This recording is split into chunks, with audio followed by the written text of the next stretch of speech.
किया है, कौन सा वरदान प्राप्त किया है? बोले हम काहू के मरही न मारे, हम किसी के मारने पर ना मरे और हम जिसे मारे वो मर जाए, और कोई हमें मारे हम ना मरे। अच्छा बोलो, राक्षसों ने यही वरदान प्राप्त किया है कि नहीं किया है? रावण ने यही किया कि नहीं किया है? रावण आदि ने सब यही तो मांगा है। कहे नारद, मैं धर्म संकट में फंस गया था, क्योंकि चाहे ब्रह्मा वरदान देवें और चाहे शंकर की वरदान देवें, भुगतना हमें पड़ता है। बोलो भाई, भुगतना हमें पड़ता है।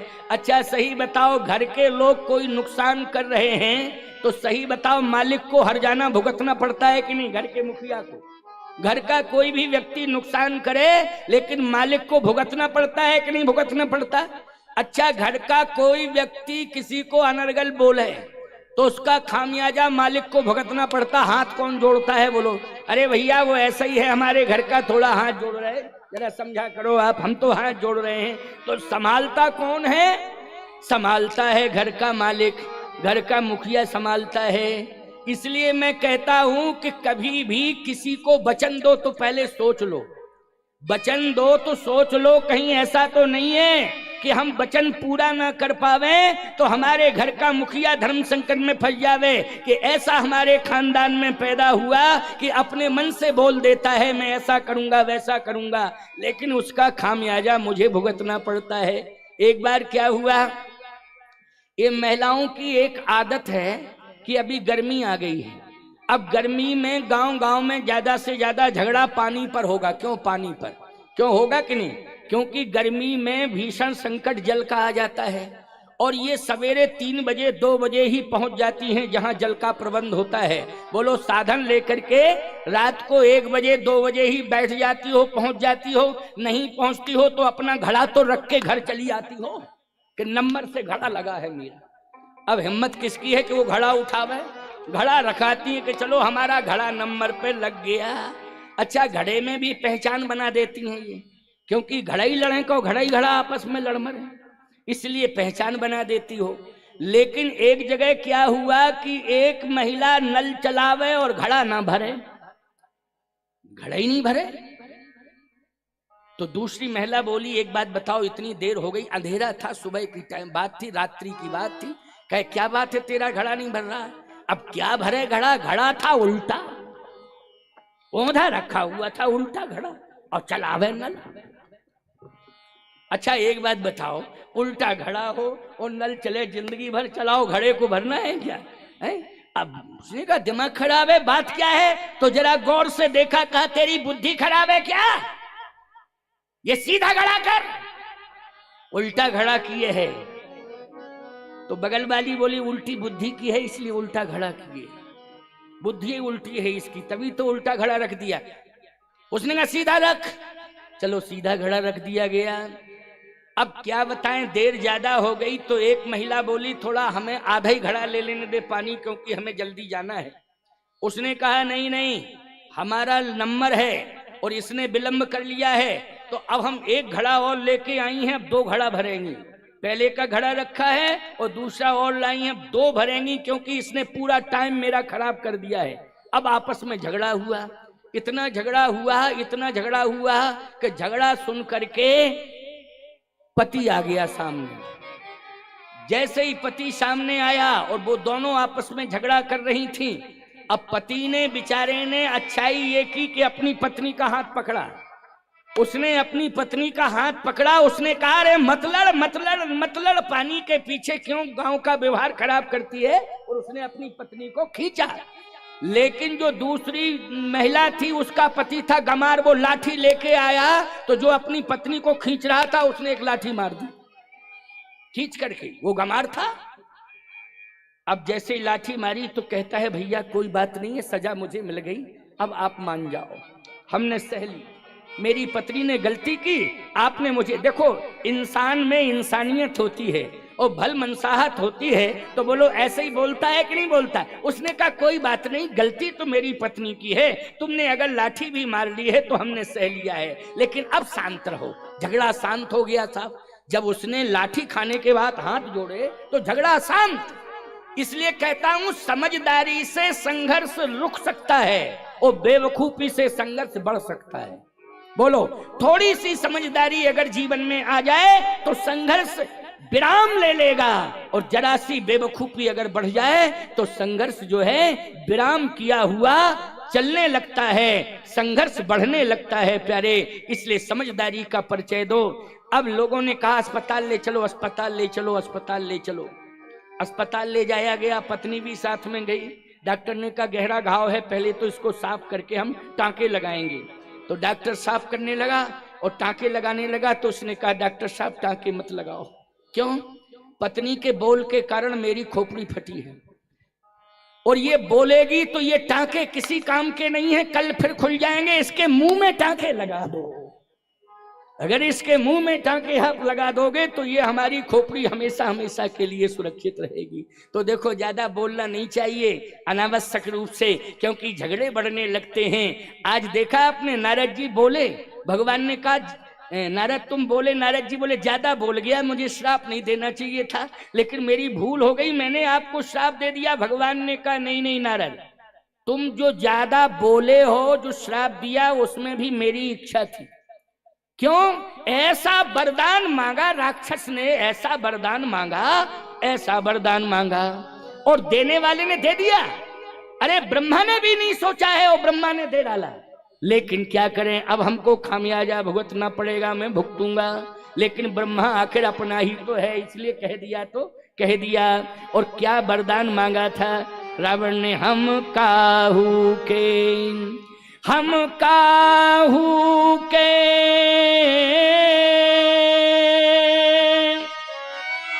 अरे मरही न मारे, ओ बानर मनुज जात दुई बारे। ब्रह्मा जी ने कहा नहीं नहीं, थोड़ी गुंजाइश तो दे दे भैया। तो रावण कहता है बंदर और मनुष्य, बंदर और मनुष्य, बस ये दो की हम चिंता नहीं करते। तो भगवान ने कहा कि मैं नारायण से, तुम्हारे श्राप के कारण नारायण से नर बनूंगा। क्या बनूंगा? नर बनूंगा। और मेरा सहयोग करने के लिए देवता बानर बनेंगे। तो बानर बनेंगे तो तुम्हारा श्राप काम आ जाएगा कि वैसे तो बानर नहीं बनते देवता, लेकिन तुम्हारे श्राप के कारण वो बानर बनेंगे। और जब बानर बनेंगे तो मैं नारायण से नर बनूंगा और देवता बानर बनेंगे, तो तुम्हारा श्राप वरदान बन जाएगा और मैं राक्षसों को मार डालूंगा। और जो राक्षसों का सबसे बड़ा पर्याय बन चुका आतंक का रावण, उसको मैं मारने में सफल हो जाऊंगा। इसलिए नारद जो है, तुमने श्राप दिया है वो मेरी इच्छा से दिया है। अब तुम्हें अगर ऐसा लग रहा है तो एक उपाय मैं बता रहा हूं। क्या? जपहु जाए शंकर सतनामा, हुई है हृदय तुरत विश्राम। अच्छा, शंकर नामा, शंकर नामा का मतलब शंकर जी का नाम नहीं, शंकर जी जिसका नाम जपते हैं। अच्छा बोलो, शंकर जी किसका नाम जपते हैं? तुम पुनि राम राम दिन राती, तुम पुनि राम राम दिन राती, तुम पुनि राम राम दिन राती, तुम पुनि राम राम दिन राती, सादर जपहु अनंगिय राती। राम राम राम राम राम राम। बोलो भाई, राम राम जपने से ही दोष दूर होते हैं कि नहीं होते हैं? इसलिए हमेशा एक बात का नियम बनाओ। अगर ज्यादातर देखते हैं पति पत्नी में विवाद घर में होते हैं, तो अगर पत्नी ज्यादा बोल रही है तो पति यही कहे राम राम राम राम राम राम सीताराम सीताराम राम राम राम राम। आप कहो महाराज तेज स्वर में बोले तो तुम भी तेज स्वर में कर दो। ये तेज स्वर में बोले तुम कहो राम राम, और ज्यादा तेज कहें तो कहो राम राम, और ज्यादा तेज कहें राम राम। देखो ये मुस्कान आ जाएगी, ये इनका क्रोध भाग जाएगा, हाथ पड़ेगी। बोलो हंस पड़ेंगी कि नहीं? क्योंकि तुम तेज राम राम राम राम और सुर बढ़ाओगे राम राम, बोलो मुस्कान आ जाएगी कि नहीं आ जाएगी? विश्वास कर लेना, तुम कभी भी विश्वास करना। और हमारी बात याद कर लेना कि जगत गुरु जी आए थे चित्रकूट से, वो कह के गए थे झगड़ा समाप्त हो जाएगा। हम विश्वास मानना, हमारी ये राम नाम का प्रभाव है, ये राम नाम का प्रभाव है। इसलिए वाणी से गलत शब्द मत बोलना। और गलत शब्द जो है आग पैदा कर देते हैं, बोलो जला देते हैं, अस्तित्व समाप्त कर देते हैं। जलाने का मतलब है ये गलत स्वर जब निकलता है तो निश्चित रूप से आग झड़ने लगती है, और उसी आग में तुम्हारी पूरी इज्जत जो है जल के खाक हो जाती है, तुम्हारी प्रतिष्ठा जो है नष्ट हो जाती है। इसलिए राम राम राम राम राम राम राम राम बोला करो, राम राम राम राम राम राम जपा करो। ये राम नाम में बड़ी ताकत है, क्योंकि जहां राम राम मुख से लिया जाता है वहां पर जो है शीतलता की बरसात होने लगती है। वातावरण कैसा हो जाता है? शीतल हो जाता है, वहां शीतलता बरसने लगती है। प्यारे, ये राम नाम का प्रभाव है, ये राम नाम जपने का प्रभाव है। इसलिए जप हो जाए शंकर सतनामा, हुई है हृदय तुरत विश्राम। अब भगवान शंकर ने कहा पार्वती, नारद जी को भगवान ने वचन दिया, और नारद के कारण भगवान को फिर नारायण से नर बनना पड़ा, नर बनना पड़ा। तो पार्वती जी ने कहा महाराज नारायण से नर बनना पड़ा, लेकिन नर बनने के लिए स्थान कौन सा चुना? देखो, इसी धरती पर भगवान आता है, कहीं और जगह नहीं, इसी धरती पर आता है। और बुलाने में निश्चित रूप से तुम दोनों का योगदान रहता है, पति पत्नी का तुम्हारा ही योगदान रहता है, और किसी का नहीं, पति पत्नी का। याद रखना, ये प्रमाण है कि ऋषियों के कारण भगवान आए हैं। तो भगवान शंख चक्र गदा पद्म लेकर के ऋषियों को दर्शन दिए हैं, लेकिन याद रखना किसी गृहस्थी में अगर भगवान आए हैं तो शंख चक्र गदा पद्म लेकर के नहीं, बल्कि बालक बन करके, शिशु बन करके तुम्हारी अंगनाई में वो आया है। बोलो आया है कि नहीं? और शंख चक्र गदा पद्म लेकर के आया तो तुमने उसे स्वीकार नहीं किया है, तुमने स्वीकार नहीं किया उसको। याद रखना, ये मैं अयोध्या का प्रमाण दे रहा हूं। जब तुमने स्वीकार किया है उसे शर्त के साथ कि जय शिशु लीला अति प्रिय शीला, यह सुख परम अनूपा, तब स्वीकार किया। वो रूप स्वीकार नहीं किया, दिखरावा मात ही निज अद्भुत रूप अखंड, रोम रोम प्रतिलागे कोटि कोटि ब्रह्मांड। कौशल्या अम्मा ने कहा नहीं नहीं नहीं, ये रूप नहीं, बस इसको तो छिपाइए आप। फिर अगर मेरे यहाँ रहना है, आना है तो कीजिए शिशु लीला, शिशु लीला करनी पड़ेगी। तो देखो भाई, तुम्हारे कारण भगवान आता है। ऐसा गृहस्थी का वातावरण होना चाहिए, पति पत्नी का वातावरण परिवार में होना चाहिए कि परमात्मा जो है आ जाए और अपनी शिशु लीला करे। शिशु लीला, क्योंकि शिशु लीला सरल होती है। अगर शंख चक्र गदा पद्म लेकर के भगवान आ जाए, जो मंदिर बनवाते हैं उनसे पूछो, पुजारी नहीं मिलते हैं, बड़ी परेशानी पुजारियों। मंदिर तो बन जाता है, करोड़ों रुपया लग जाते हैं, निर्माण हो जाता है, लेकिन कालांतर में फिर आगे चल के पुजारियों की कमी पड़ जाती है, पूजा कराना मुश्किल होता है। लेकिन सही बताना, भगवान की पूजा करना मुश्किल होता है, लेकिन तुम्हारे घर में कोई बच्चा आ जाए तो उसको संभालना सरल होता है कि नहीं होता है? बोलो भाई। माँ संभाल ले, घर में कोई सदस्य हो वही उठा के संभाल ले। क्यों भाई? संभालने वाले दो चार सहयोगी घर ही में मिल जाते हैं कि नहीं मिल जाते हैं?